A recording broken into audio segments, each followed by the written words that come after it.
Hello everyone, and welcome to Mr. Simplifies Tutorials. In this video we're going to look at Porter's generic strategies, which is a way of devising business strategies for a competitive advantage. What is competitive advantage to begin with? Simply put, it's just a way of getting higher profits than your competitors in the marketplace. And how do you actually gain a competitive advantage? By looking at two key dimensions. And what are these dimensions? The first dimension is the scope of the business strategy, which in simpler terms just means the reach of the business or the customer base which is being targeted. So you could either target a narrow section of the market and focus entirely on that section, or you could look at the whole market. What is the second key dimension? The second key dimension is the actual source of competitive advantage. How do you actually intend to get competitive advantages over the marketplace? You can either do that by differentiating your product or service, or you can provide lower costs. Very simple to understand, and now we're going to look at a chart which makes it even simpler. If you observe the chart, you'd see that the top section looks at the overall market, so the two dimensions are the same, but the focuses can either be narrow or broad. So it's always the cost or differentiation. The top left quadrant looks at the overall cost, the top right quadrant looks at the overall differentiation, and then the bottom left quadrant looks at cost focus, which is a narrow way of looking at costs, and then the bottom right quadrant looks at differentiation focus.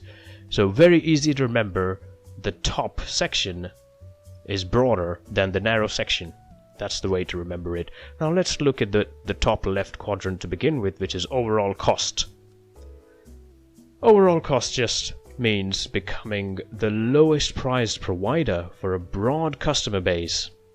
How is this achieved? This is achieved by efficient lean production methods, closer relationships with suppliers, investments in new technologies, and in various other ways. Examples can be Ryanair, Amazon, and Poundland.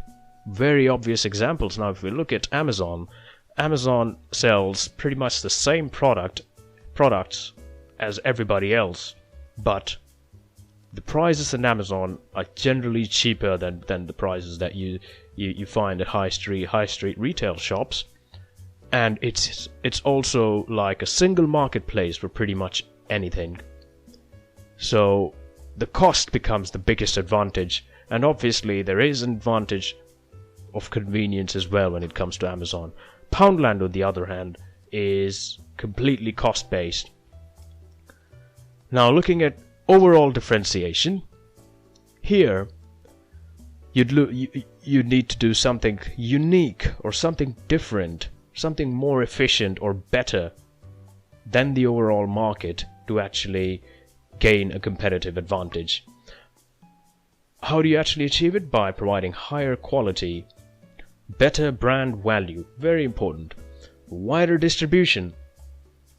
Now let's look at examples and get the concept clearer.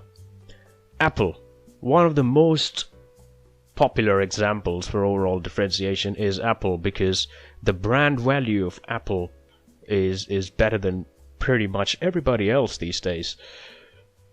Another example can be Mercedes-Benz. So these are brands which get a competitive edge just plainly because of their brand value.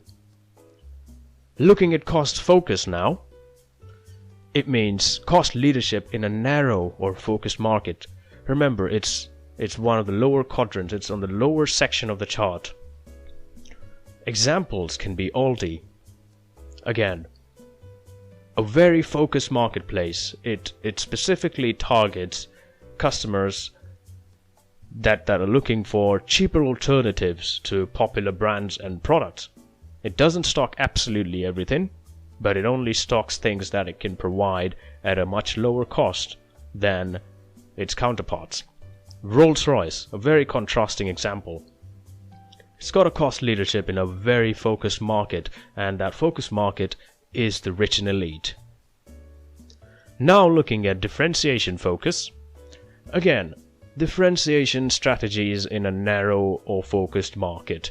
For instance, Ducati.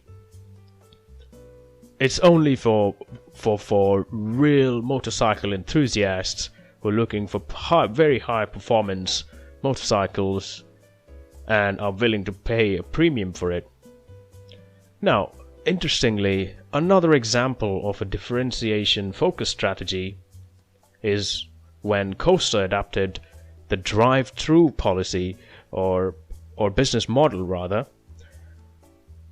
by actually embracing a drive-through model. What Coaster did is Coaster focused on customers who don't really necessarily want to sit down and have a cup of coffee. They like the brand, they actually like the offering provided by Coaster, but don't have the time to actually sit down and enjoy a cup of coffee. They have it on the move. So these were some of the examples of companies who focused on one particular aspect or one particular quadrant of Porter's generic strategies. Now, it is very important that to remember that a lot of companies try to actually maintain a balance between more than one quadrant, and what happens is if you try to focus on more than one quadrant at the same time, there is always a possibility that you'd focus on neither or get stuck in the middle. What happens when you get stuck in the middle? Well, you don't have a cost focus, you don't have an overall cost advantage, you're trying to reduce costs and you're impacting your overall quality and differentiation in the meantime, and therefore you're neither cost effective nor differentiated. Let's look at examples of it, of companies that are stuck in the middle at this point in time. Sony can be a good example. Although there are various type of products that Sony does very efficiently, it definitely doesn't have the competitive advantage or the low cost advantage as some of the other competitors in the marketplace. The same can be said about Morrisons, where the retail market sector is kind of overcrowded and also dominated by a few suppliers, a few retailers. Morrisons loses out its competitive advantage. So that was a brief introduction of Porter's generic strategies, and very important strategies even in this day and age, because of just the simplicity of it, and just the reason of just the ease of focusing or being able to focus on one particular quadrant at a time rather than focusing on too many things. Okay, that was a brief introduction. Hope that was helpful for you, and I thank you very much for your attention and your attendance. As always, keep liking content on this channel. Support this content by sharing and liking and subscribing for future content. Thank you very much. Take care.